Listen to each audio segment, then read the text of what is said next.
Muchas razones por las que las personas no van al psicólogo o acuden a terapia. ¿Cuál es tu percepción sobre eso? Sí, claro que sí, mucho, mucho. Es muy frecuente que veamos amigos, conocidos, gente con preguntas muy valiosas para ir a terapia, pero a veces no dan ese último paso, ¿no? Entonces creo que vale mucho la pena como deconstruir algunos de estos mitos, estos obstáculos que a veces afectan esa decisión final, ¿no? Creo que el primero de ellos tiene que ver un poco con la noción que hay un poco generalizada sobre el hecho de que la terapia, digamos, es para tratar a los enfermos o a los locos. Y realmente la terapia, y más aún desde el enfoque psicoanalítico, no pretende de ninguna forma curar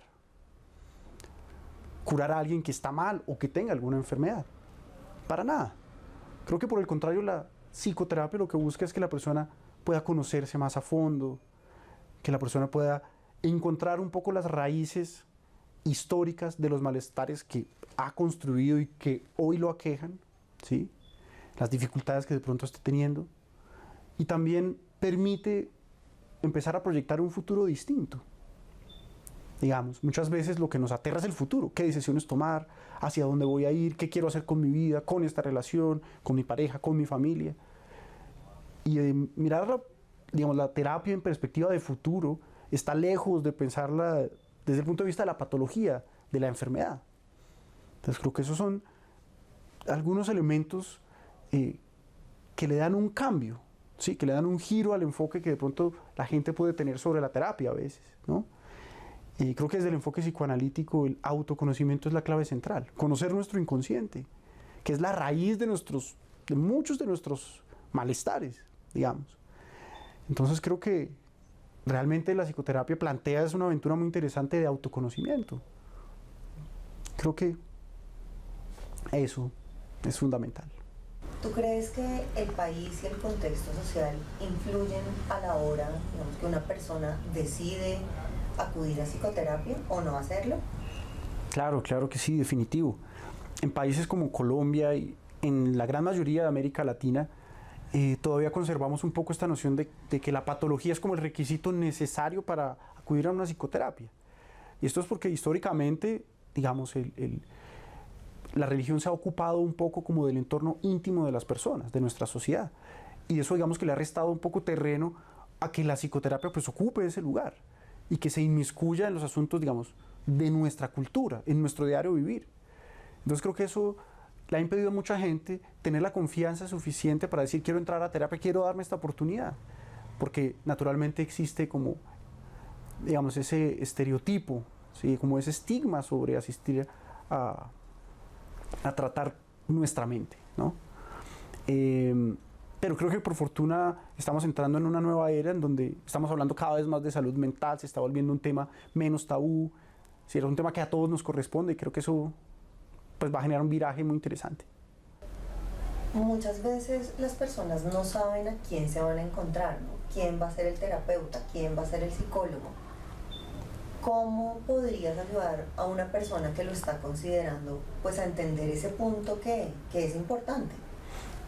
Claro, claro que sí. Es natural que cuando una persona quiera tratarse psicológicamente tenga una cierta reserva sobre quién es ese otro, sobre quién es ese o esa terapeuta que va a estar allí como liderando ese proceso, digamos. Entonces, claramente una de esas barreras para entrar a la terapia es que a veces no hay suficiente confianza sobre el terapeuta, sobre quién es él o la terapeuta. Entonces, voy a hablar de algunos puntos que creo que son muy claves, digamos, desde el enfoque psicoanalítico, que nos permiten saber qué características, digamos, tiene ese terapeuta. Entonces, para empezar a deshacer los mitos, primero, a veces el paciente asume que ese otro que es terapeuta no va a empatizar o no va a comprender lo que es exponer su malestar o su dolor o su sufrimiento frente a una persona. Pero aquí cabe aclarar que el terapeuta, los que somos terapeutas, hemos pasado por un proceso muy largo y muy prolongado en terapia, es decir, hemos sido nosotros pacientes. Quiere decir que hemos enfrentado esa situación de hablar de nuestros miedos, de nuestros temores, que somos tan humanos como ellos y que hemos pasado ya por ese proceso. Entonces, claro que eso nos permite ser muy, muy, muy empáticos con lo que esa persona está allí comunicándonos. Y nos permite tener el tacto suficiente para escuchar sin juzgar lo que esa otra persona tiene por decirnos. Entonces eso nos pone, digamos, en un nivel de empatía humana que es súper necesario. En segunda medida, se puede creer que él o la terapeuta va a entrar allí desde una posición de que todo lo sabe, todo lo tiene perfectamente claro, como si fuera el poseedor de todo el conocimiento, ¿no? Y por ende puede convertirse entonces en un ente de autoridad, que te va a juzgar, que te va a decir qué hacer, cómo hacer, que tiene el libro y la teoría perfecta para medir lo que es correcto, lo que es incorrecto en el paciente. Nada más lejos de la realidad. Por el contrario, el psicoterapeuta de enfoque psicoanalítico, como trabajamos en Andamos, parte de todo lo contrario, de que la prioridad es conocer al paciente, respetar su diálogo, lo que tiene por comunicarnos, y poco a poco ahí iremos construyendo la alianza terapéutica, como ese vínculo terapéutico que es la clave para que el proceso empiece a avanzar. Pero de ninguna manera el terapeuta está allí para utilizar, digamos, una teoría o un saber y con ello esquematizar, calificar al paciente, clasificarlo, no, para nada. Creo que nuestro objetivo no es diagnosticar y tipificar a la persona, sino escucharla y construir con ella eso que se va a convertir en sus nuevos caminos, en sus nuevas soluciones.